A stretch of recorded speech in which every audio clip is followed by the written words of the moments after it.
Zone Europe sur Sensation. Bonsoir et bienvenue dans Zone Europe sur Sensation, une émission enregistrée au Parlement européen de Strasbourg et réalisée en association avec TV78. Voici le sommaire de ce nouveau numéro. L'eurodéputé allemand Carsten Lucke sera notre invité. Nous évoquerons avec lui la guerre en Ukraine et ses conséquences pour l'Europe. Le comportement des automobilistes, les Français sont les plus imprudents. Nous verrons comment ça se passe chez nos voisins. Mais tout de suite, que fait l'Europe dans notre quotidien? Les droits des achats sur Internet, tous les détails avec Salomé Limry, Europe Direct Normandie-Évreux et Maison de l'Europe de l'Eure. Zone Europe, ce jour-là. Le marché unique de l'Union européenne comprend 27 États membres et donc 450 millions de consommateurs. Pour garantir l'intégrité des marchandises et les processus entourant les achats, en 1992, lors du traité de Maastricht, une politique de protection des consommateurs est créée et en 1999, elle est accompagnée d'un organe, la Direction générale Santé et Protection des consommateurs. Cette politique a pour but de préserver les intérêts des consommateurs dans plusieurs domaines: lutte contre les pratiques déloyales, publicité mensongère, régulation de l'étiquetage, des achats, etc. Parmi ses premières réalisations concrètes, la création d'un centre européen de consommateurs dans chaque État membre, ainsi qu'en Norvège et en Islande, permet aux citoyens d'avoir un interlocuteur direct pour répondre à leurs questions. Le centre des consommateurs français est situé à Kehl, à la frontière allemande, et hébergé avec son équivalent allemand. Les citoyens peuvent également avoir accès à l'outil en ligne sur le site Your Europe qui permet de suivre le parcours d'achat et de faire valoir ses droits. L'Union européenne garantit en effet des droits similaires lors d'achat de produits ou de services dans l'UE, qu'ils soient physiques ou en ligne. La directive relative aux droits des consommateurs d'octobre 2011 a renforcé la protection des consommateurs dans plusieurs domaines. L'information sur les contrats, premièrement, le vendeur doit fournir des informations claires, correctes et compréhensibles. Les prix et paiements, lorsque vous achetez des biens ou services dans l'UE, vous devez être clairement informé du prix total ainsi que de tous les frais et taxes supplémentaires. S'il s'agit d'un achat en ligne, vous devez reconnaître explicitement, par exemple en cliquant sur un bouton, que vous êtes conscient que toute commande entraîne une obligation de paiement. Pour les paiements en ligne d'un montant supérieur à 30 €, au moins 2 éléments d'authentification sont nécessaires, tels que code PIN sur le téléphone, mot de passe ou empreinte digitale. La taxe sur la valeur ajoutée, TVA, n'est payée qu'une seule fois par le consommateur dans le pays où est acheté le bien ou service. En matière d'expédition et livraison, si vous n'allez pas chercher directement votre achat ou si vous avez demandé de le recevoir chez vous, le commerçant doit vous livrer dans les 30 jours. Dans l'UE, si vous achetez un produit qui se révèle défectueux, qui ne fonctionne pas ou ne correspond pas à sa description, le commerçant est tenu de le réparer, de le remplacer ou le rembourser. Si vous avez acheté un produit ou un service en ligne ou à distance, vous avez également le droit d'annuler et de retourner votre commande dans un délai de 14 jours, quel que soit le motif, et ce, sans devoir vous justifier. L'Union européenne garantit également l'information des acheteurs concernant les produits en prenant en compte les spécificités du commerce sur Internet. En effet, le e-commerce a connu une forte avancée en France avec plus de 78% des internautes qui ont déjà fait des achats en ligne. Pour cela, il est important d'avoir un environnement numérique sûr et des éléments permettant de s'assurer de la conformité du processus marchand. Avant tout achat dans l'Union européenne, le vendeur doit vous fournir des informations claires sur le produit ou le service, les principales caractéristiques du produit, le prix total, l'identité du vendeur, ainsi que son adresse et numéro de téléphone. Pour les achats en ligne, en plus de ces éléments, l'adresse électronique, les restrictions de livraison et le droit d'annuler votre commande sous 14 jours s'appliquent également. La protection des consommateurs est également garantie après l'achat en ligne. Vous devez recevoir une confirmation écrite de la transaction. Les règles européennes se transposent dans les droits nationaux et évoluent. Prochaine date importante pour les vendeurs de e-commerce, le 28 mai 2022, ils auront l'obligation d'afficher le prix avant promotion. Le constat de l'importance du numérique dans nos vies a mené à l'une des priorités de la Commission européenne, faire entrer l'Europe dans la décennie du numérique. Cette stratégie a pour but de faire en sorte que la transition numérique soit profitable aux citoyens et aux entreprises en respectant la démocratie et les objectifs environnementaux. Dans ce sens, la Commission a présenté un projet de déclaration sur les droits et principes numériques le 26 janvier 2022. Le projet a pour but de poser les bases de la transformation numérique que l'UE défend. Elle servira d'outil au gouvernement et aux entreprises. En effet, les citoyens doivent bénéficier en ligne des mêmes garanties que dans l'espace physique: liberté de choix, sûreté, transparence et démocratie. Zone Europe, l'invité politique. Je suis avec Carsten Lucke, bonjour. Bonjour. Sie sind seit dem 11. Januar 2022. Depuis le 11 janvier 2022, vous êtes eurodéputé allemand. Sie sind Mitglied der Progressiven Alliance. Vous êtes membre de l'Alliance progressiste des socialistes et démocrates au Parlement européen. Vous êtes membre de la Commission du développement et membre suppléant de la sous-commission des droits de l'homme. Mitglied des Unterausschusses Menschenrechte. Nous allons ensemble discuter de ce qu'il se passe actuellement aux frontières européennes avec l'Ukraine. Europas in der Ukraine passiert. Bevor Et avant de parler du conflit ukrainien, quelques mots sur vous.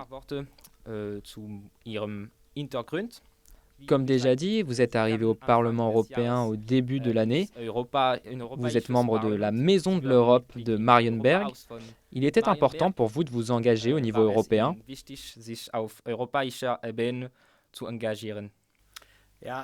Oui, je travaillais avant à l'Europahaus Marienberg, un centre de formation européen. J'ai déjà eu affaire à l'Europe 17 ans avant de rejoindre le Parlement, dans l'éducation. Au sein de mon parti, le SPD, social-démocrate d'Allemagne, j'ai déjà travaillé au niveau européen. J'ai cofondé un forum européen. Ainsi, il y avait plusieurs occasions pour moi de m'intéresser à l'Europe. C'est plutôt beau que depuis début janvier 2022, il m'ait été possible de participer concrètement à la création de l'Europe, d'un autre point de vue. Also lassen Sie uns nun über die Situation in Osteuropa sprechen. Parlons maintenant de la situation en Europe de l'Est. Depuis le 24 février, la Russie mène une guerre contre l'Ukraine sous les ordres de Vladimir Poutine. Le président ukrainien Volodymyr Zelensky a demandé de l'aide à l'Europe. Il a décidé de parler devant le Parlement européen. Ceci était sa première intervention devant un Parlement étranger. Est-ce que pour vous, c'est un symbole fort qu'il accorde de l'importance à l'Union européenne dans ce conflit? Symbol, dass sie der Europäischen Union in diesem Konflikt Gewicht verleihen. Tout à fait. C'était un signal important qu'il ait parlé devant les députés européens. La politique, c'est souvent une affaire de symbole. Il faut évidemment passer à l'acte pour aider l'Ukraine. C'est ce qu'on fait déjà en tant qu'Union européenne et en tant que pays membre. Pourtant, qu'il puisse parler devant les parlements démocratiquement élus, comme il l'a fait devant le Sénat américain et devant le Bundestag allemand, c'était un signal important et un moment très émouvant. Vous pensez que les signaux sont importants dans la guerre? Oui, complètement. Il doit motiver ses compatriotes, garder le moral. Il fait face à un adversaire quasiment surpuissant et les Russes se sont trompés. Les Ukrainiens se tiennent fermement derrière leur président et il a contribué largement au fait que la résistance des Ukrainiens et des Ukrainiennes soit si forte. À propos du mot symbole, il y a quelques jours, la présidente du Parlement européen, Roberta Metsola, a voyagé à Kiev pour rencontrer le président Zelensky et pour lui montrer le soutien de l'Europe. Pensez-vous que ceci soit important? Et pourquoi?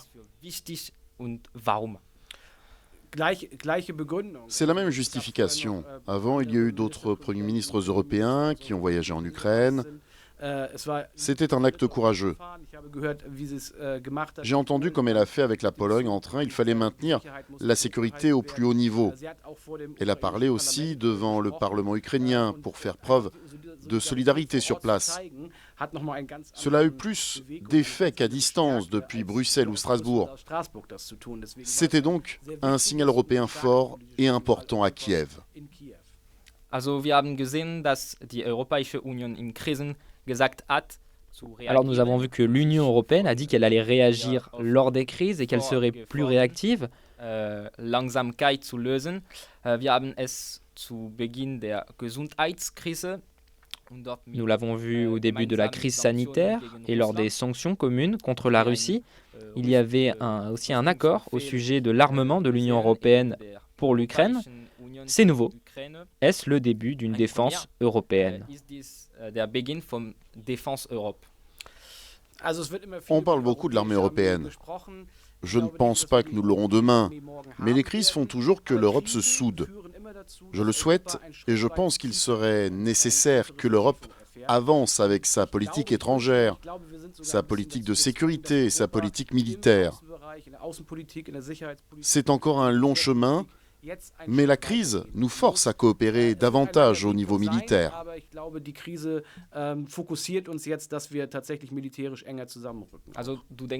Donc vous pensez que l'Europe a appris. Elle a tiré des leçons de la crise, bien sûr. Les crises demandent qu'on se focalise et ceci nous amènera à entreprendre d'autres pas à l'avenir. C'est le retour de la guerre sur le continent européen. Le président français Emmanuel Macron et le chancelier allemand Olaf Scholz mènent les négociations diplomatiques. Pensez-vous que ceci soit le seul moyen d'éliminer le danger en Europe? Die Bedrohung in Europa zu beseitigen. Il n'y a pas que le moyen diplomatique. Il y a beaucoup de livraisons d'armes, beaucoup de sanctions qui ont été adoptées. Aujourd'hui, la Commission européenne a dit que le charbon allait être boycotté. L'Union européenne se présente de façon unie et a adopté diverses mesures pour aider les Ukrainiens et les Ukrainiennes et afin de repousser cette guerre d'agression. Präsident Zelensky hat zu einer raschen Mitgliedschaft in der Europäischen Union. Le président Zelensky a demandé une adhésion rapide de l'Ukraine à l'Union européenne. Pensez-vous vraiment que l'Ukraine va adhérer à l'Union européenne?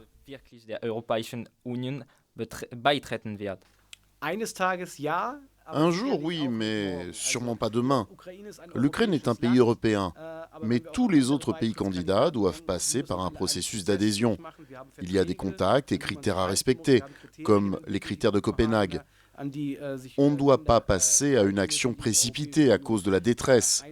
Ceci ne ferait pas de sens et ça n'aiderait pas l'Ukraine dans cette guerre. Pourtant, ils doivent avoir la perspective d'adhérer à l'Union européenne un jour. diesem Moment auch gar nicht in dem Krieg. Aber sie sollen natürlich eine Perspektive haben, eines Tages in die Europäische Union aufgenommen zu werden. Alors, quelles sont les conséquences d'un tel conflit pour les citoyens européens? Je pense par exemple à la crise énergétique, à la crise alimentaire, à la crise migratoire. Il y aura encore plus de conséquences, bien sûr. Nous ne nous en rendons pas encore compte. À la station-service, les prix augmentent déjà. Il y a des conséquences pour la sécurité alimentaire en Afrique, le prix du blé, les réserves de blé. Et il y aura d'autres conséquences dans les semaines à venir. Pourtant, nous devons garder en tête ce qui se passe en Ukraine et ce que cela signifierait pour l'avenir de l'Europe si Poutine gagne. Nous devons éviter ça. Ja, über Europa hinaus wird dieses Konflikt zu einer globalen Ernährungskrise. Au-delà de l'Europe, ce conflit se transformera en crise alimentaire globale, surtout dans les pays en développement. Comment peut-on les aider? Comment gérer l'insécurité alimentaire? Mit Ernährungsunsicherheit Nous devons toujours avoir deux réponses.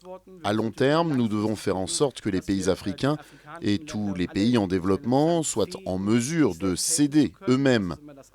Mais lors d'une situation d'urgence concrète, l'Europe doit fournir de l'aide humanitaire pour éviter une catastrophe encore pire. Also, die Europäische Kommission wird gruppiert.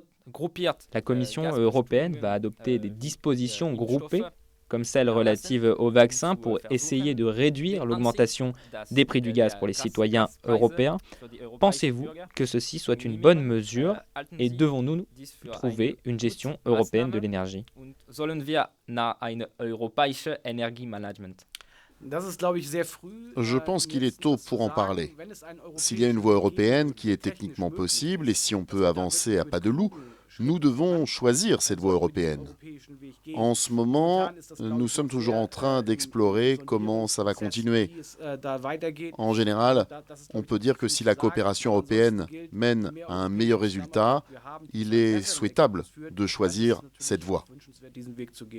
Also, vielen Dank, Carsten Lücke, dass Sie bei uns sind. Merci beaucoup, Carsten Lücke, d'avoir été avec nous. Je rappelle que vous êtes un député européen allemand, membre de l'Alliance progressiste des socialistes et démocrates au Parlement européen. Sozialisten und Demokraten im Europäischen Parlament. Merci de m'avoir accueilli.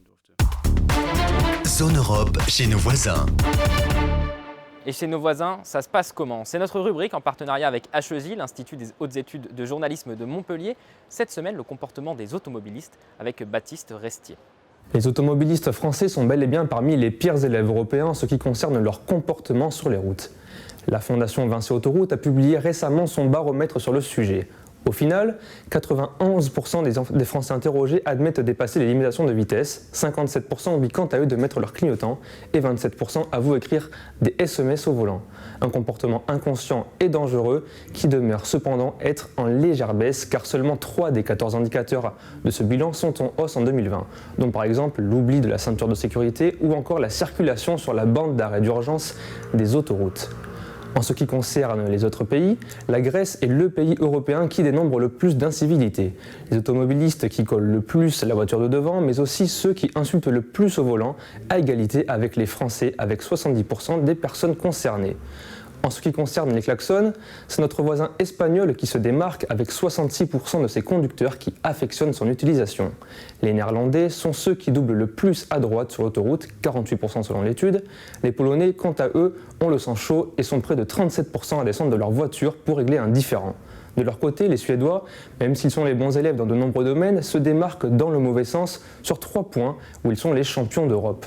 Le premier, celui du dépassement de la limitation de vitesse pour 92% des Suédois.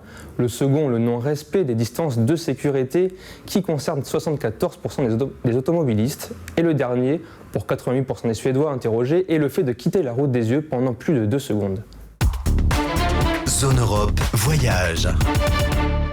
On en vient maintenant à notre rubrique Voyager dans l'assiette. Cette semaine, direction Berlin, nous allons vous révéler les secrets de l'œuf bénédicte. Shérif et Vincent du restaurant Pastis à Berlin, on va vous présenter l'œuf bénédicte qui fait partie des grands classiques du petit déjeuner du dimanche midi au pastis.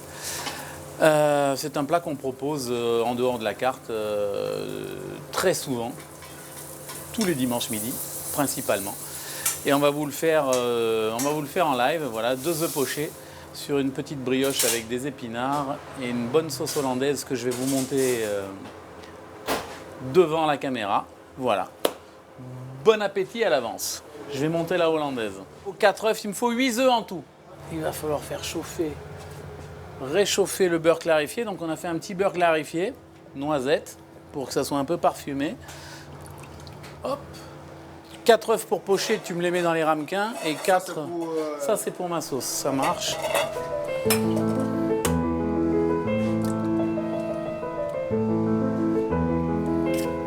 Alors, un petit peu de sel. Merci. Un petit peu de piment d'Espelette. Voilà. On va mettre un petit peu de chardonnay corse, c'est sympa.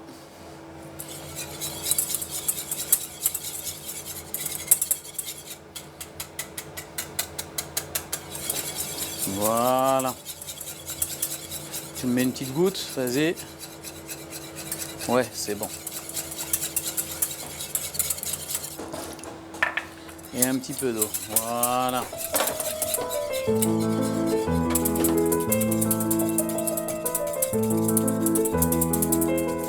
Donc là, on monte un sabayon à base de jaune d'œuf, bien sûr.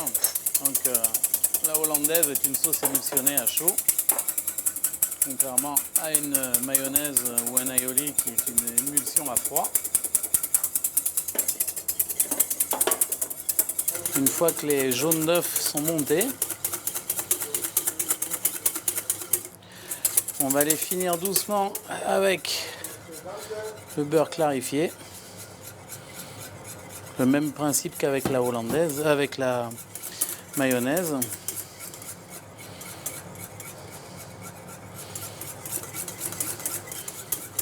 Vous sentez le beurre clarifié noisette? Notre sauce hollandaise elle est montée. On y rajoute quelques gouttes de jus de citron pour donner une petite acidité sympathique.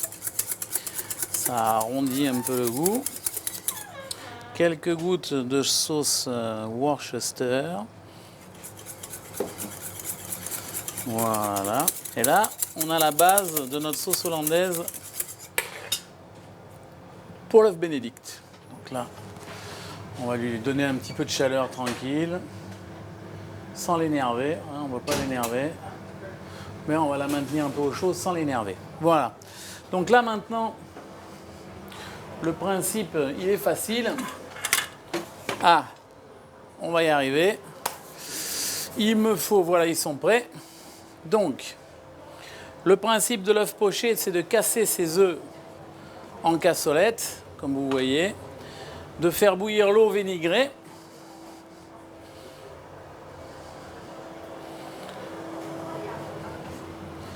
Voilà. Pendant ce temps,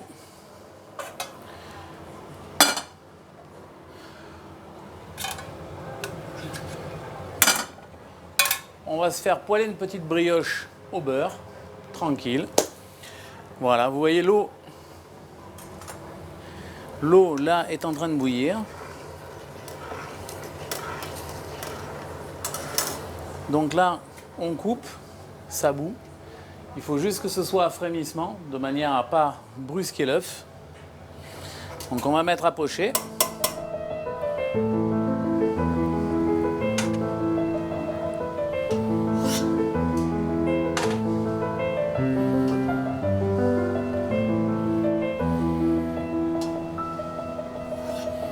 Et voilà. L'œuf poché, c'est 2 minutes pour être tranquille. C'est ce qu'il y a de mieux. Tu me donnes 2 tranches de brioche et une petite casserole pour les épinards, Kiki. Donc on va mettre, pareil pour les épinards, je vous mets un petit morceau de beurre aussi pour les épinards. Alors nous, on sale le beurre. Voilà. Ça c'est pour les brioches et ça c'est pour les épinards. Tu mets les échalotes et l'ail, tranquille. La tranche de brioche. Voilà, shérif, c'est nickel. Il me faut juste un peu d'ail et d'échalotes. Voilà, là on est bon. Voilà. Le réveil nous avertit que la cuisson des œufs est terminée.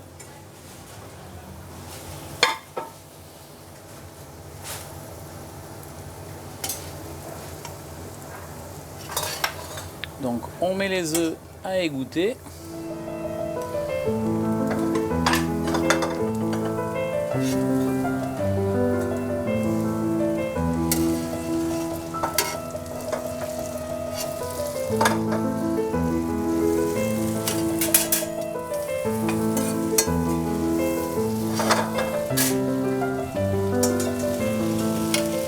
Voilà. Donc on finit les épinards. Les épinards, on a assaisonné le beurre. Ce qui fait que normalement, il n'y a pas besoin de réassaisonner les épinards. Ils n'ont pas besoin de beaucoup d'assaisonnement si la matière grasse est déjà assaisonnée.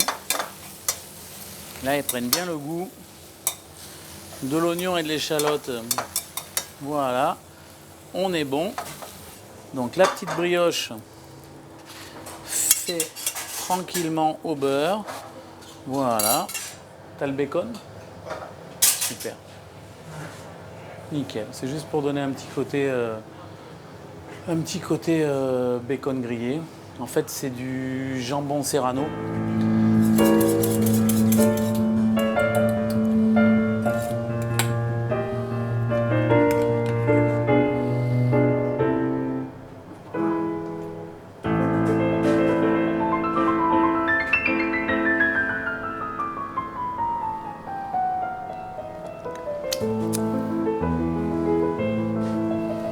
Voilà. Et voilà. C'est tout. Bon appétit. Les œufs bénédicts. Zone Europe.